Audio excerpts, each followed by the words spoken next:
मुंबई के करीब थाने कालवा इलाके में रहने वाली आयशा काजी ने यूपीएससी का एग्जाम पास किया है। आयशा काजी ने यूपीएससी में कामयाबी हासिल करके अपने इलाके और अपने मां बाप का भी नाम रोशन किया। आयशा काजी ने यूपीएससी के इम्तिहान में 586वीं रैंक हासिल की है। आयशा अपने मां बाप की इकलौती बेटी है। आयशा का कहना था कि वो बचपन से ही कुरान की तफसीर पढ़ती है और कुरान भी मायने के साथ सीखा है। ये चीज उनको यूपीएससी के एग्जाम में काफी काम आई। अपनी मेहनत का जिक्र करते हुए आयशा काजी ने कहा कि उनके घर वालों ने तालीम में हर तरह से सपोर्ट किया है। जी मीडिया के नुमाइंदे ने आयशा काजी से बातचीत की। यूपीएससी का एग्ज़ाम जो होता है वो काफ़ी मेहनत लगती है उसके अंदर, और काफ़ी सारे जो बच्चे हैं इम्तिहान के अंदर जो है एग्ज़ाम देते हैं, लेकिन हर कोई को कामयाबी नहीं मिलती। लेकिन हमारे साथ मुंबई से सटे एक थाना की ख्वातीन है आयशा काजी, और हमारे साथ बैठी हुई है। और आयशा काजी ने पूरे हिंदुस्तान के अंदर 586 अंक लाके अपने घर वालों का नाम रोशन किया। हमारे साथ बात करने के लिए खुद आयशा काजी मौजूद है। आयशा, सबसे पहला सवाल तो यही, यूपीएससी बनने का ख्याल कैसे आया आपको? जी, जब 12th स्टैंडर्ड के बाद मैं डिसाइड कर रही थी कि मुझे लाइफ में क्या करना है, बहुत सारे ऑप्शंस थे। मेरे कुछ टीचर्स और प्रोफेसर्स ने मुझे सजेस्ट किया, शायद उन्होंने कुछ टैलेंट देखा होगा कि तुम्हें इस डायरेक्शन में सोचना चाहिए। तब फिर मैंने 1 साल पूरा लिया इस चीज़ के बारे में पता करने के लिए, और फिर मुझे रियलाइज़ हुआ कि ये एक बहुत अच्छी फील्ड है जहाँ पर आप मुल्क की खिदमत कर सकते हो। बहुत अलग अलग तरीके से खिदमत करने का मौका मिलता है। तो ये चीज़ देखकर मुझे लगा कि यहाँ पे मुझे ज़रूर अपनी कोशिश करनी चाहिए, और फिर मैंने यहाँ पे डिसाइड किया कि मुझे सिविल सर्विसेज की तैयारी करनी है।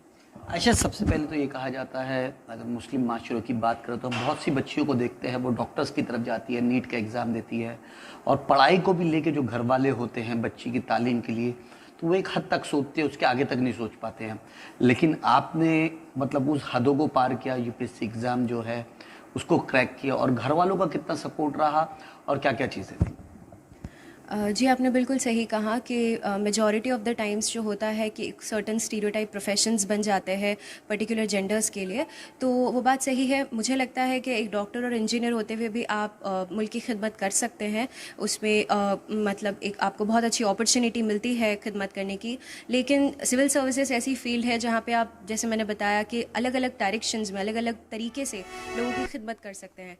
तो ये एक ऐसी फील्ड है जहाँ पे मुझे लगता है कि लोगों ने सोचना चाहिए। हाँ, इससे कतराया इसीलिए जाता है क्योंकि वक्त थोड़ा ज़्यादा लग जाता है, हमें पता नहीं होता कि कितने साल लगेंगे कंप्लीट करने में। तो इसमें पेरेंट्स का जो मेरा सपोर्ट रहा है और अनवेवरिंग सपोर्ट रहा है, पूरा फेथ और कॉन्फिडेंस रहा है कि अगर सपोज़ इनिशियल कुछ अटैम्प्ट्स में अगर नहीं हो पाता है तो हमारी मेहनत जो है इसमें रायगा नहीं जाती। तो इसमें जो है पेरेंट्स को बहुत मतलब कॉन्फिडेंस रखना होता है अपने चिल्ड्रन पर, और इस तरीके से उन्होंने रखा, और अल्हम्दुलिल्लाह मेरा इस बार फिर माशाल्लाह से हो गया।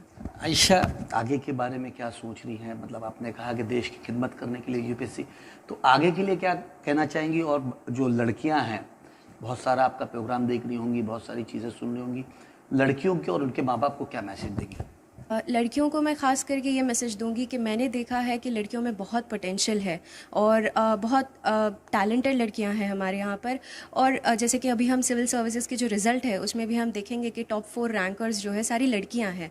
तो लड़कियों में पोटेंशियल बहुत है, और हमारी गवर्नमेंट भी ये चाहती है कि लड़कियाँ बढ़ चढ़ कर आगे आए, इस एग्ज़ाम की तैयारी करें।